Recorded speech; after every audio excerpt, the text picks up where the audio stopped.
Hey, what's up, Toilet Water Squad? I'm Big P, and I'm streaming out some Toronto Chip for Cocktail Ice Creams Part 1. This is my third or fourth time trying to make this. I think it's the third time. The other attempts came out tasting good, but they didn't quite taste like a Toronto, so that's why I'm trying it again. Toronto is my favorite cocktail. I got it from the Sloppy Boys podcast. I haven't really seen it anywhere else, so I'm not sure how real it is, but it's 2 ounces of Canadian rye whiskey. I always just use Elijah Craig.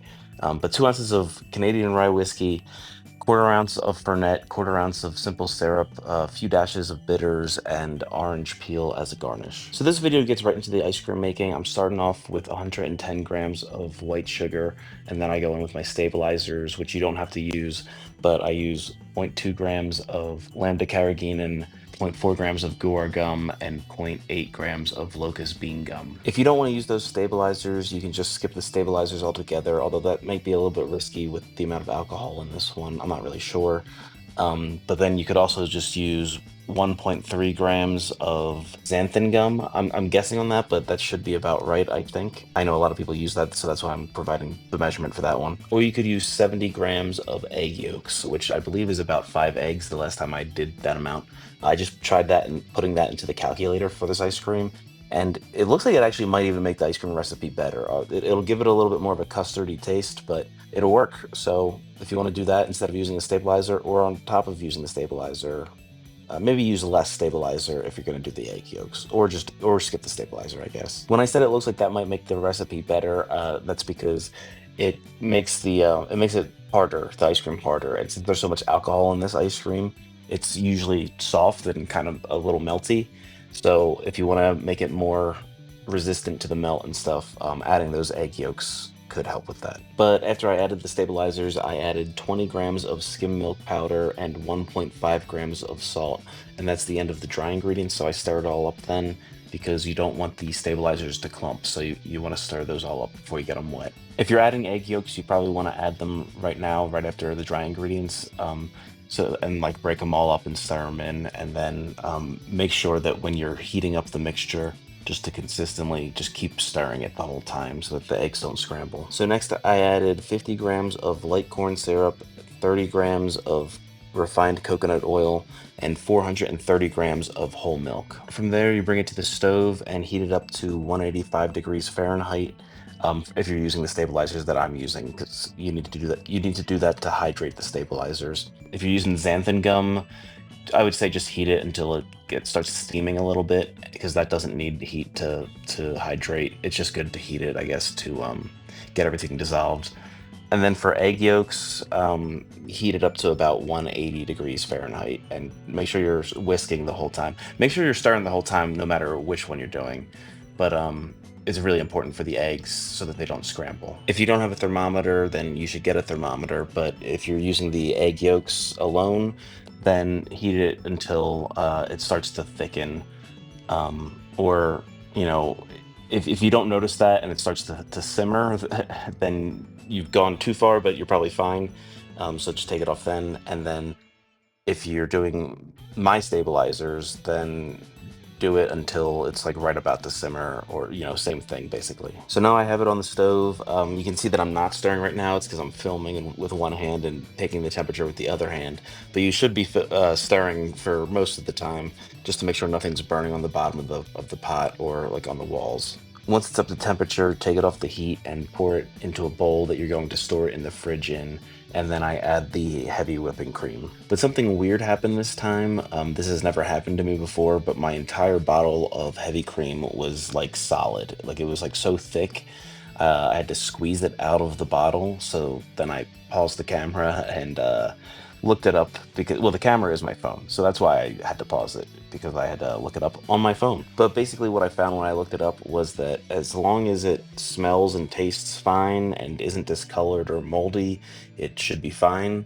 And the expiration date was still months away, so it also said to stir it up and see if it loosens up. So I did try, well, it said to shake it up, but I couldn't shake it up anymore. So I tried stirring it up, and that did make it loosen up a bit. It was still pretty thick. Once that was in, I added my alcohol-based ingredients, because you don't want to add those before heating, because cooking it will cook off the alcohol, and that'll you'll lose some of the flavor. It actually might, I don't know, it might be a better idea to heat it up so that it doesn't melt as much, but I'm really not sure. I don't I've never seen anything about people doing that, so I'm not sure. I haven't looked into it really. But I added 35 grams of rye whiskey, 5 grams of fernet, and zero point 0.5 grams of bitters. And then I also added 3 grams of vanilla extract, which is alcohol based. Mine is homemade and it's made from Kraken rum. If you want to check that out, I made a video on that and I'll link that above. Then you just want to make sure everything's well combined and then cover it and put it in the fridge at least overnight. The next day, I cut up some Ghirardelli chocolate chips, and I just do that because I like the different textures of the different sizes. You can also melt the chocolate and then pour it into the ice cream as it's churning, so that it creates like little shards of chocolate. You want to do that towards the end of the churning. I've never done it, but I know a lot of people do. When I was coming up with this ice cream, I wanted something to mix into it, and I was like, what goes with all of these things? And chocolate is the only thing I came up with. So if you have any ideas for something else to mix into this, let me know. But I also put in orange zest, which you're going to see in a little bit. But yeah, people always say that chocolate and orange go together, and I think they kind of do. It's good. But yeah, any mix-in would have to go with the orange zest because the orange zest is part of the Toronto drink, so that's why that's in there. My brother showed up at the end of that video clip, so that was us tasting the ice cream out of the churning bowl at the end of that clip. After churning, just put it into your containers and then put it in the freezer overnight or like for a few hours or whatever. But now it's time to do the real taste test with the fully frozen ice cream. And it's good. I like it a lot.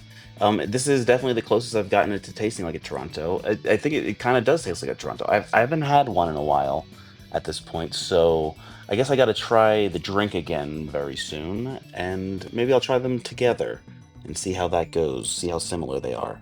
But I think this was very successful. I might experiment in the future with the egg yolks or at least look into cooking the alcohol in the ice cream to see if I can add more alcohol in to add more flavor in there possibly and cook off some of the alcohol so that it doesn't soften the ice cream too much. But I don't know, like I don't know how that works. I'm not saying that that will work if you tried that. I'm just saying I want to experiment with that in the future. Also, I should have said this earlier, but I'll put in a little text note back there. But you don't want to zest the whole orange. You just want like 3 or 4 swipes of a peeler, whatever that's called, microplane, and put that in the ice cream. And if you're from Toronto, sorry for pronouncing the second T so many times in this video. I know I'm not supposed to do that, but I did it anyway. Welcome to the Danger Kitchen, baby. You're gonna die. Be unalived. It's dangerous! Well, it seems our time has come to an end. Thank you for watching Toilet Water Squad.